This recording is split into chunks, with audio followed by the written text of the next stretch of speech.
السلام عليكم ورحمة الله وبركاته وبعد قدر منو حاضرینو غواړم چې د یو حدیث شریف مضمون او خلاصه درته ذکر کم او ستاسو توجه مو مطلوب ده تاسو متوجه اوسئ یو څو لنډې خبرې دي قدر منو حاضرینو جلیل القدر صحابي حضرت عبدالله بن عمر رضی اللہ تعالی عنہ روایت کی چې پیغمبر صلی الله علیه و آله وسلم وویل چې په یو وخت کې درې نفر وو دا یو واقعه ده یو قصه ده نو درې نفر دي پر لارې را روان دي باران په شروع سو نو باران په تکلیف کړله نو بیا فکر وکړي چې راسي چې په دا غره کې یو غار پیدا کو په دا غار به ننوځو د دې باران سبب په امن سو نو بیا یو غار پیدا کړي په یو غره کې بیا په غار ننوته دا درې نفر د باران سره محفوظ وله کله چې دوی په غار ننوتل نو یو لوی ډبره رااله د دې غار په خوله کې ودرېده دا د غار خوله یې بنده کړله یعنی خوله یې داسې بنده کړله چې اسمان نه معلومیږي لاره نشته نو دغه درې نفر چې په دا غار کې دي دا د غار خوله پر بنده سوه نو دوی سره وویل چې تاسې راسئ که موږ و تاسې په خپل ژوند کې اغه نیک اعمال کړي دي د الله عزوجل د رضا په خاطر راسي هغه اعمال سره یاد کو تا کم ش عمل کړي دي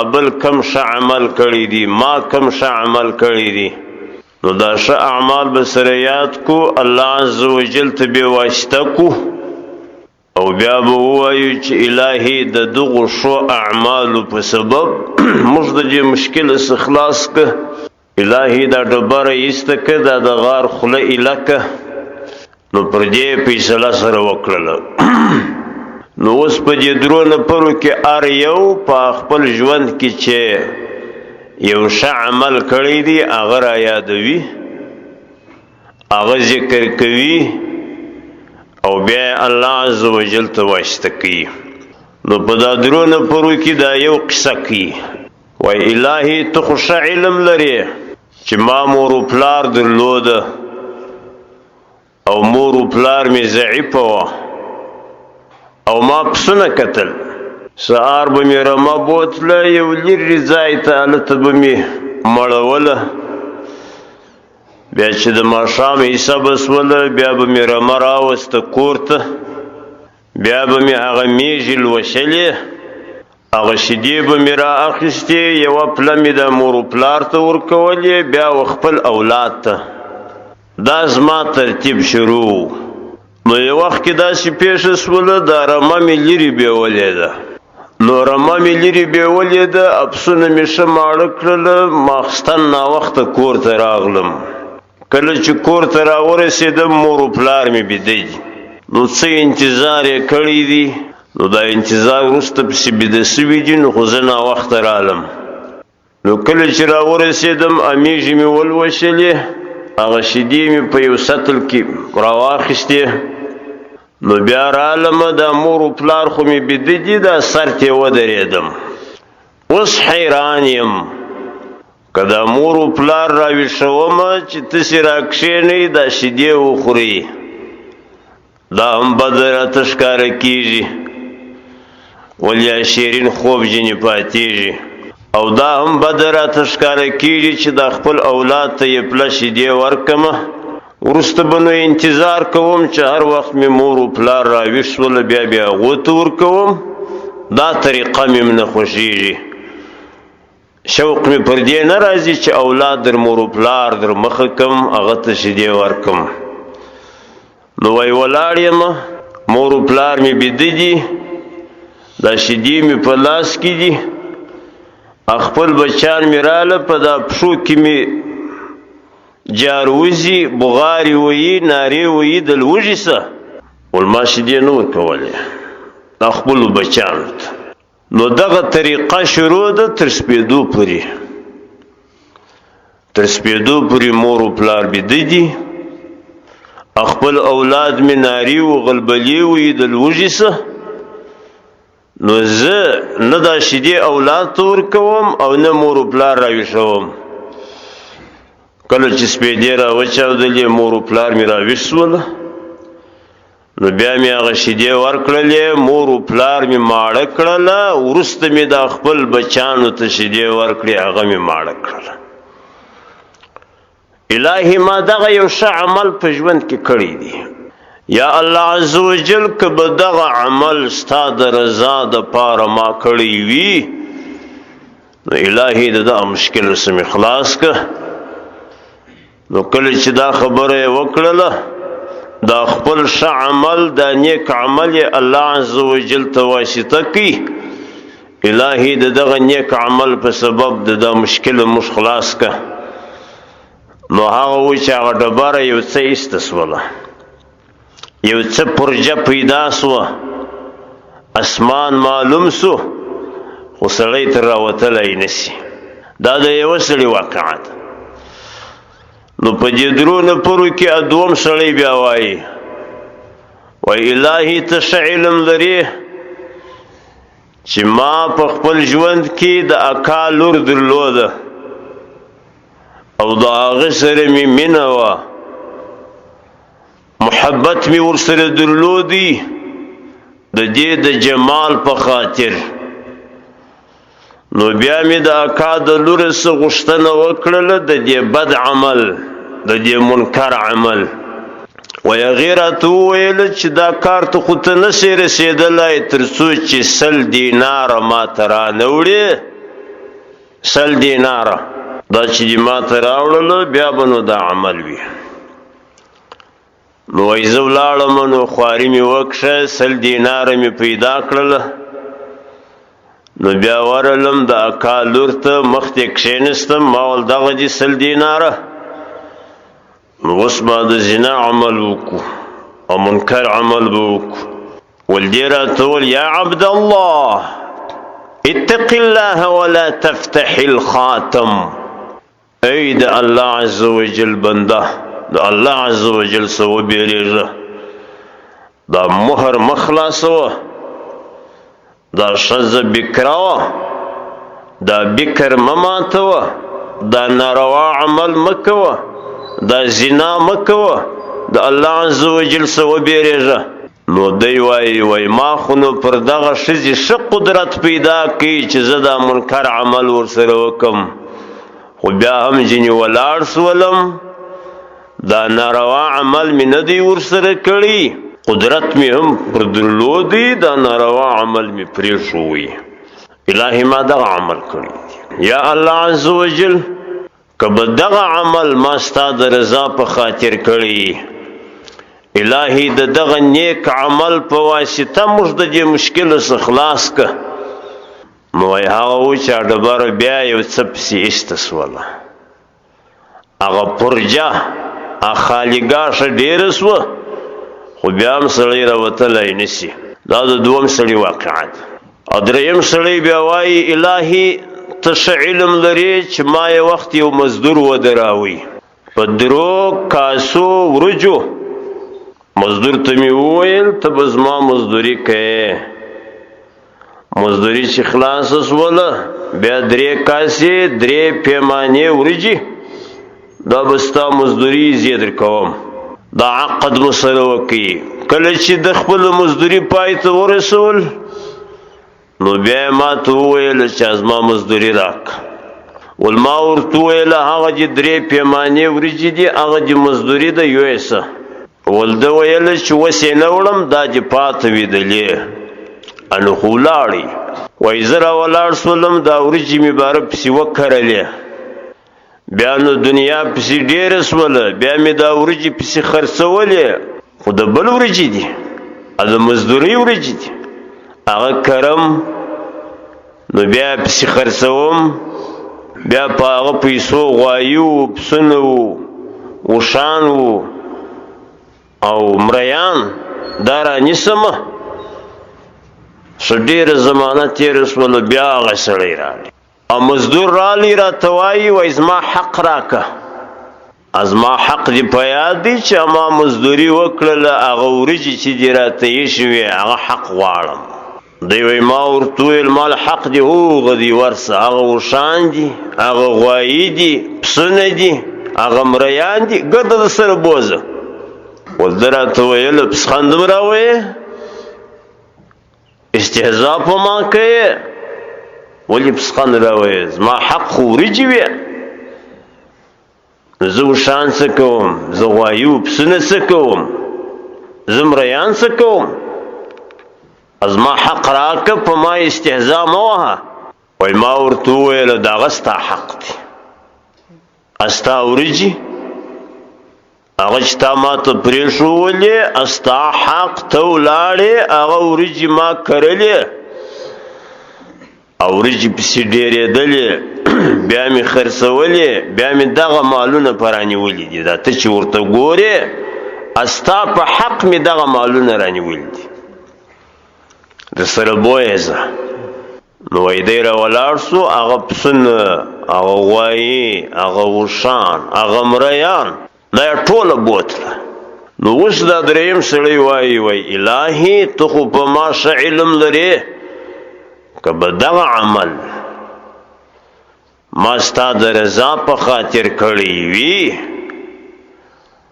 او بل مطلوب مې نه وي نو الهي ته موږ د دا مشکلو څخه خلاص کړه یا الله عز وجل د دغه نیک عمل په واسطه په توسل په توسط الهي ته خو موږ د دې مشکلو څخه خلاص کړه دا درېیم سړي چې دا خبره وکړله هغه ډبره ګیله سوله د غار خوله ایله سوله الله عز وجل دا درې سره کسان د دې مشکله څخه خلاص کړل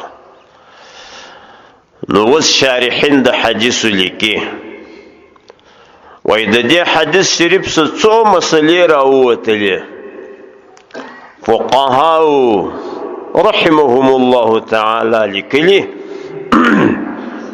چې د دې حدیث شریف څخه یوه دا مسله راووته چې کرامت د اولیاو حق دی دا درې سره کسان دا اولیاء و دا بزرگان و دا عارفین و د لوی ذات جل وعلا دوستان و دا چې د باران څه په تکلیف سوه په دا غار ننوته د غار خوله پر بنده سوه نو دوی هغه خپل اعمال الله عز وجل ته واسطه کړله الله عز وجل دا ډبره جنې ایسته کړل دا د دوی کرامت خو پیژني هغه یو عمل چې د عادت خلاف وي او د یو بزرګ سړي پر لاس ښکاره شي دغه ته کرامت وایي نو دا چې ډبره راځي بیا د غار په خوله کې دلې درېږي او بیا بیرته په قرار ایسته کېږي دا خارق العادت عمل نه دی دا د عادت څخه خلاف یو عمل دی نو دا کرامت سو دا د دغو درو اولیاو بزرګانو کرامت سو نو یوه دا مسله راووته چې کرامت د اولیاو حق دی لکه د هغه چې مذهب د اهل سنت والجماعت دی زموږ د اهل سنت والجماعه هم دغه عقیده ده چې کرامت د اولیاو حق دی او دا خبره موږ به بار کړې چې د کرامت څه د اولیاو په ټول عالم اسلام کې دوو ډلو انکار کړی دی دوې ډلې هغه کرامت نه مني اول قدم کې معتزله دي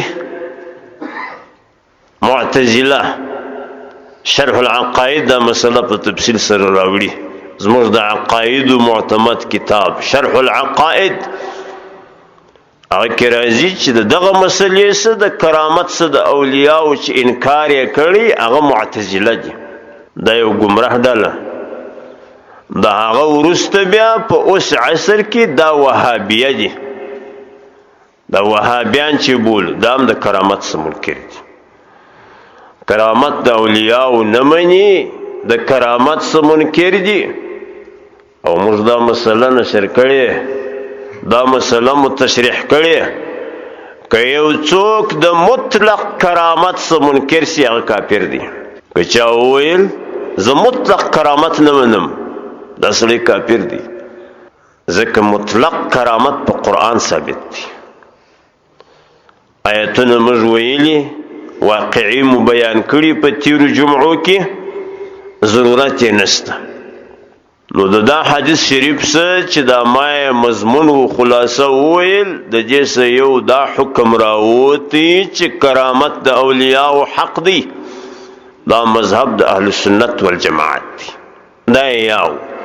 دوم حکم چې د دې حدیث شریف سره راووتی هغه دا چې توسل په اعمال صالحه و حق دی. توسل پیژنئ؟ توسل دې ته وایي یو څوک راولاړ سي خپل نیک عمل الله عز وجل ته واسطه کړي. دا توسل په خپل ځان کې پر دوه قسمه دی. یو توسل په اعمال صالحه دی، او بل توسل په ذوات فاضله دی. توسل په اعمال صالحه دی ته وایي چې هغه ښه عمل، هغه نیک عمل، هغه عبادت چې دی کړی دی الله عز وجل ته واسطه که. داسې ووایه یا الله عز وجل هغه د جمعې لمونځ چې ما وکړي د دغه جمعې د لمانځه په توسل په واسطه زما پلانکی حاجت را د سره که. دا یو نیک عمل دی الله عز وجل ته واسطه که. د قرآن کریم وظیفه دی وکړه الله عز وجل ته واسطه که. الهی د قرآن کریم د تلاوت په سبب، د تلاوت په توسل الهی زما پلانکی حاجت را د سره. حج دی وکړي هغه حج الله عز وجل ته واسطه که. الهی هغه حج چې ما وکړي ستا د رضا دپاره، الهی د هغه حج په واسطه زما پلانکی حاجت را د سره که. زکات یو چاته ورکړي دا یو نیک عمل دی. روژه دی ونیول دا یو نیک عمل دی. نفلونه دی وکړه، ذکر دی وکړي، ختم دی وکړي د قرآن، خیرات دی وکړي، دا ټول اعمال صالحه دي. کولای شي چې دا اعمال صالحه الله عز وجل ته واسطه کړي، په دې کې مشکل نشته. دا یو قسم توسل. دا حدیث شریف چې ما خلاصه درته وویل د دې حدیث شریف څخه دا ثابته شوه چې توسل په اعمال صالحه و حق دی. دغه درې نفره دغه اولیاء چې په دا غار کې دننه بندیان سوه، دوی خپل اعمال الله عز وجل ته واسطه کړله. غوښتنه یې د الله عز وجل سوه په دا درو نفرو کې هر یو خپل نیک عمل چې په ژوند کې کړي و الله عز وجل ته واسطه کوي، الله عز وجل هغه مشکل رفع کوي. دا توسل په اعمال صالحه او یو بیا توسل په ذوات فاضله دی. هغه بیا دې ته وایي یو نیک شخص، نیک شخص الله عز وجل ته واسطه که. دا نو په انبیاو هم دا توسل کېدلی شي، په اولیاو هم کېدلی شي. انبیاء علیهم الصلوات والتسلیمات، اولیاء رحمهم الله تعالی که یو مشکل درته پیښ شو ویلی شي یا الله عز وجل زما پلانکی حاجت را د سره که په واسطه د نبی علیه السلام، نبی علیه السلام واسطه که، دا ذات مقدس واسطه که. یا الهی زما پلانکی حاجت را د سره که په واسطه د ټولو انبیاو علیهم الصلوات والتسلیمات. هذا القیاس یو بزرگ سړی، یو ولی سړی کولای شي چې الله عز وجل ته واسطه کړي. یا الله عز وجل زما پلانکی حاجت را د سره که په واسطه د امام اعظم صاحب، په توسل د امام اعظم صاحب، په حرمت و عزت د امام اعظم صاحب. یا الهی زما پلانکی حاجت را د سره که په واسطه د غوث الاعظم صاحب، په عزت د غوث الاعظم صاحب، په حرمت د غوث الاعظم صاحب. ګوره دا اولیاء دي، الله عز وجل ته واسطه کولای شي. هر ولی هغه که ژوندی دی که مړ دی،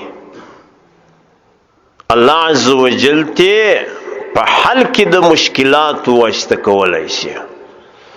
ټول انبیاء علیهم الصلوات والتسلیمات دا موږ تش کولای شو چې الله عز وجل ته واسطه کو. ټول انبیاء علیهم الصلوات والتسلیمات، ټول اولیاء رحمهم الله تعالی دا کولای شو چې الله عز وجل ته واسطه کو. دا توسل په ذوات فاضله دی. او وهابیان بیا وای موږ توسل په اعمال صالحه ومنو، خو توسل په ذوات فاضله وای نه منو. دا هم دی دروغ وای. توسل په اعمال صالحه هم نه مني. مطلق توسل وهابیان ځینې منکر دي. او د اهل السنت والجماعت عقیده دغه ده چې توسل په اعمال صالحه دا هم حق دی، توسل په ذوات فاضله دا هم حق دی. په قرآن کریم هم دا توسل ثابت، په احادیثو هم ثابت، په دې کې خبره نشته. نو بیرته مقصود ته راځم چې هغه حدیث شریف چې ما یې خلاصه درته وویل، د هغه حدیث شریف څه دوم دا حکم راووتی چې توسل په اعمال صالحه حق دی. څوک انکار نشي کولای، نه انکار کړی دی په ټول عالم اسلام کې چپ له معتزله او وهابیه لا غوسوا. دا دوا دریم حکم چې د دې حدیث شریف سره راووتی، هغه دا حکم راووتی چې مور او پلار پر سړي ډیر قدر لري.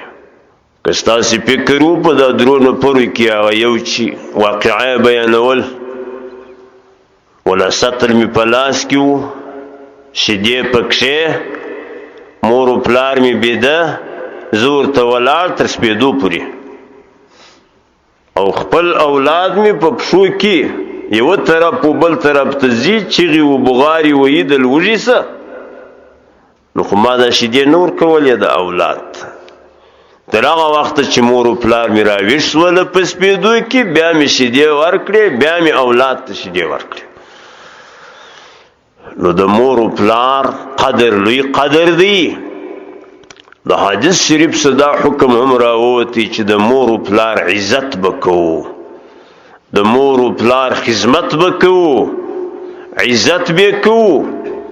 که مور او پلار خوشکه راته وکړي، خوشکه دې وکړي، څه مشکل دی؟ مور او پلار دې راولاړ شي، پر بچي دې راواچي، وهل دې ورکړي، څه مشکل دی؟ او دا عین کمال دی چې مور او پلار سړي ته خوشکه کوي، وهل ورکوي و اولاد ته، اولاد غږ نه کوي. دا د اولاد کمال دی، دا د اولاد عزت دی، دا د اولاد آداب دی. دا حکم هم راووتی. او څلورم حکم چې د دې حدیث شریف سره راووتی، هغه دا حکم راووتی چې که سړی پر ناروا قدرت پیدا کړي ځان راوګرځوي، دغه ډېر ثواب لري.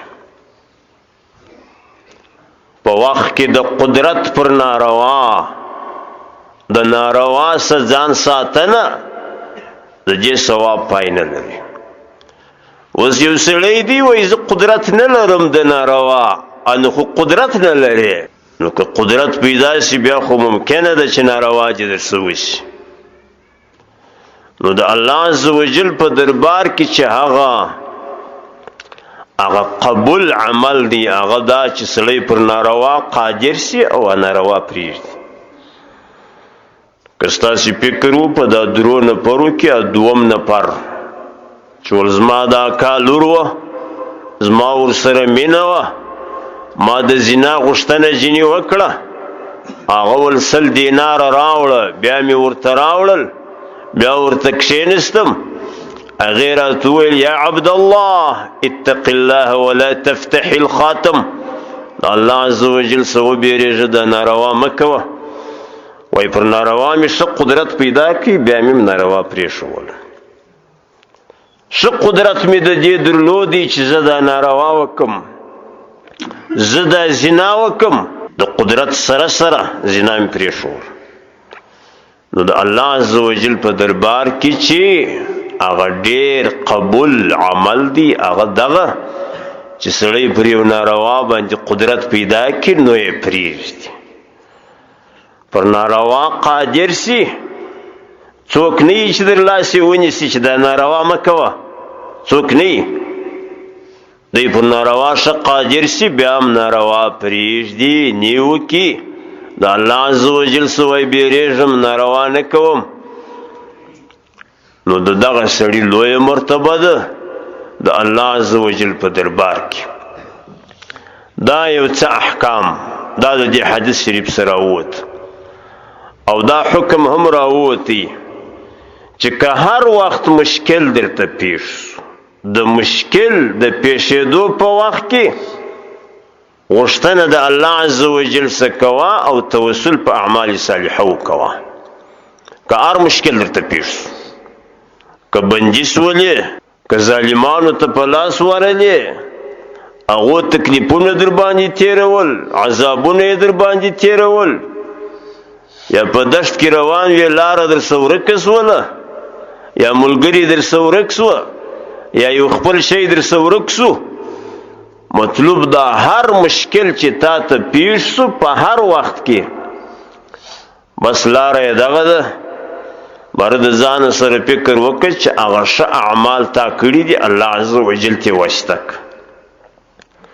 یا الله عز وجل پلانکی ښه عمل چې مې کړي دي د هغه په واسطه زما دغه مشکل را حل کړه چې دا اوس پکښې ولاړ یم.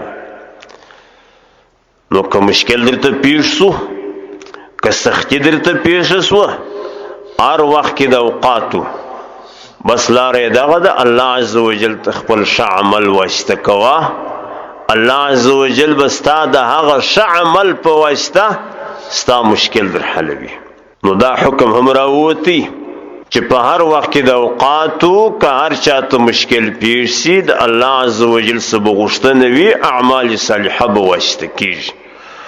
نو الله عز وجل دې موږ و تاسو ته توفیق راکړي په هر عصر و زمان کې چې د الله عز وجل پوره عبادت وکړو، او که مشکلات راته پیښ سي د الله عز وجل څه غوښتنه وکړو، البته په توسل د اعمال صالحه یا په توسل د ذوات فاضله. والحمد لله رب العالمين، وصلى الله تعالى على رسوله محمد وآله وصحبه.